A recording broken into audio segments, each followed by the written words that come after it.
Hey guys, congratulations to last month's winner who won the BAMBU A1 Mini plus 8 spools of PLA filament, and I'm doing it again this month, so be sure to check the links in the description. Be sure to enter the giveaway. You can enter as many times as you want. It's gonna go for a couple weeks, so good luck. This is it. The single most insane 3D printing project I've ever attempted. A 5-foot tall, record-breaking Labubu. And I'm building it for one person, Lisa from BLACKPINK. But getting it to this point nearly broke me, my printers, and my sanity. This is part 1, the build. Now, I admit, I don't listen to BLACKPINK, and yeah, this is a bit of a crazy shot in the dark, but when I saw how Lisa single-handedly catapulted this obscure art toy, the Labubu, into global stardom, I thought, what if I could make something just as wild, just as unforgettable, and then mail it to her. Now, this Labubu design is on Maker World and is based on the Angel and Clouds Labubu, which is seemingly perpetually sold out on Pop Mart,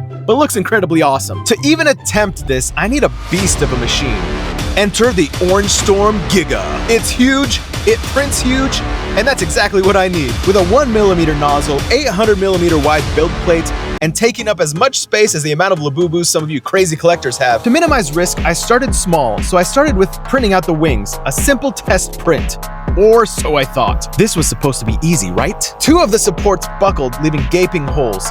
This was a sign. Go bigger! 400%! The wings needed a reprint anyway, so with the wings sorted, I moved on to other smaller components. The faceplate, feet, ear inserts, and hands. These are possibly the most important parts, being that the face is what you focus on the most. The personality of the Labubu. What's up guys, it's Chris here, and I just finished printing some of the pieces for the giant Labubu I'm printing out. This is just the faceplate right here, and it's like 2 feet wide. The head alone is gonna be even wider and bigger than this faceplate. Pretty excited to see how this is gonna turn out. 51 hours. Teeth and eyes are done printing. I hope they're the right size. They were the wrong size! Seems like the scaling on the slicer messed up the ratio, so it'll take some trial and error to figure the exact size out, but it's fine. These look a little small. They're probably right. Oh, that's gonna be amazing. And now the biggest challenge so far, the head. To save literally hundreds of dollars in filament, I opted for lightning infill. It's brilliant and possibly my favorite infill. It only adds internal support where absolutely necessary. Well, in theory at least. You'll see what I mean later. My laptop was roasting just slicing this thing. It wasn't just the size, it was the complexity. Days of tweaking settings, trying to balance strength with filament use, praying it would work.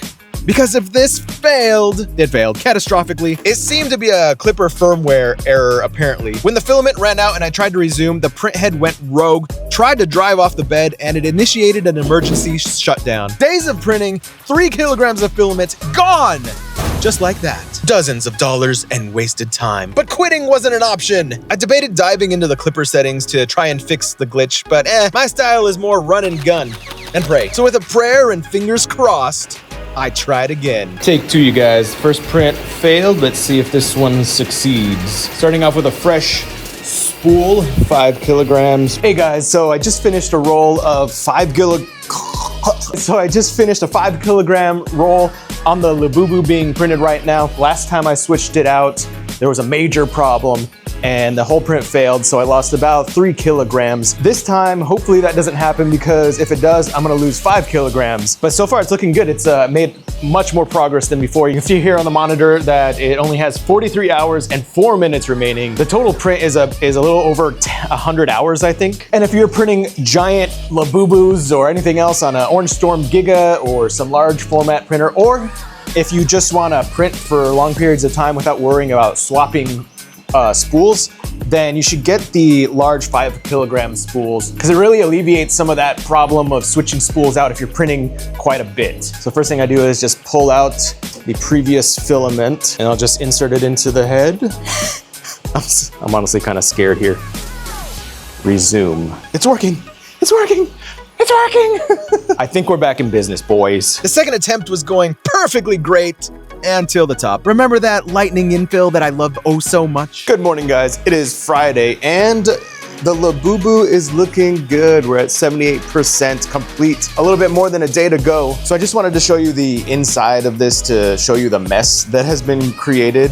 But the reason it kind of looks messy up here is because it kind of failed to do a good job with the lightning infill. Even though it failed though, you can see it's still kind of working. It's supporting the areas that it needs to support. Those little parts, fortunately, I probably don't need anyway because there's gonna be ear inserts that'll cover them. This thing is already using about 8 kilograms as it is, just for the head. So using lightning infill, it could have been like 16 kilograms of filament. So it could have been around double. After 123 hours and 59 minutes, the head of the Giga Labubu has been completed and it mostly printed well. There was only a minor problem on the top here. It's not too bad though, because there's gonna be an insert that's gonna cover up a lot of that area. And it is huge, ladies and gentlemen. That's what she said. Was it perfect? No. Did I still manage to print a mostly hollow, absolutely massive head? Not speaking about myself, of course. Yes, and honestly, I was stunned. I can fix the defect. It'll mostly be covered by the ear insert anyway, and some Bondo can patch the rest. 5 days, 8 kilograms of filament, $160, but seeing that faceplate and eyes go in, priceless. That's when I started getting starry-eyed, just like an angel in clouds Labubu. This was gonna be amazing. But before celebrating, I had to remove this mountain of support material. 30 minutes of wrestling, pulling, scraping. It's sharp, it's heavy, and it's an absolute pain. I probably should get some bigger tools, to be honest, as all I have are these tiny pliers. Anyway, the head was a beast. But what about the body? The body is more complex and requires even more supports than the head. And my laptop was already struggling and freezing. It literally could not finish the slicing. Fortunately, my work hooked me up with a Mac Mini, but even that struggled to slice the file. At least it actually finished. Now the lightning infill that I loved oh so very, very much had betrayed me on the head. Using a denser infill would probably double the filament and double the cost, but it would be more reliable. So after countless tests, I settled on a 5% line infill. And then the printing began. 9.5 days of non-stop printing. The filament tally was staggering. Almost 6 kilograms for infill alone, and nearly 10 kilograms for supports. Breaking news, everybody, the Labubu body is completed. In total, the body alone chewed through 20.5 kilograms of filament. We're talking over $700 in filament costs so far, and this isn't even the whole project. If you want to print this big, you definitely need a serious budget. By the way, check out matterhackers.com for current prices and awesome filament deals. You can get these 5 kilogram spools for cheaper prices than the 1 kilogram spools, and they're not going to run out as quick. Check out my links in the description. So the biggest problem I ran into was the horizontal banding on both the head and the body. Overall, the print quality is okay. I have no idea what's causing it. Z-axis wobble maybe? I don't know.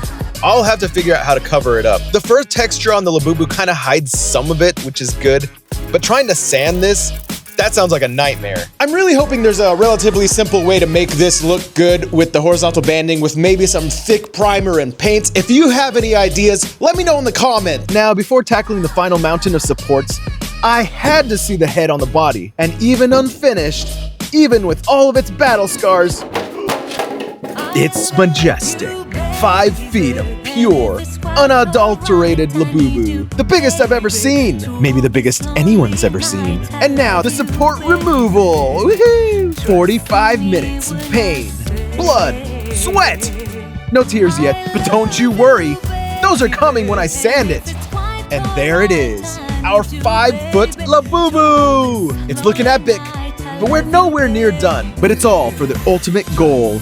Getting this insane creation to Lisa from BLACKPINK. My love. Now, I have no idea how to do that. Do I contact her management? Slide into her DMs? If you think this video is as amazing as I do, subscribe to Spaghetti Overdrive, hit that like button, and maybe tag Lisa on the socials this video so that she could see what's cooking up. And if you want to build your own big giant magical creatures, check the links in the description for the OrangeStorm Giga and all the filament you could possibly need. And be sure to stick around for part 2 where I finish the big giant Labubu and figure out a way to mail it to Lisa Manaball.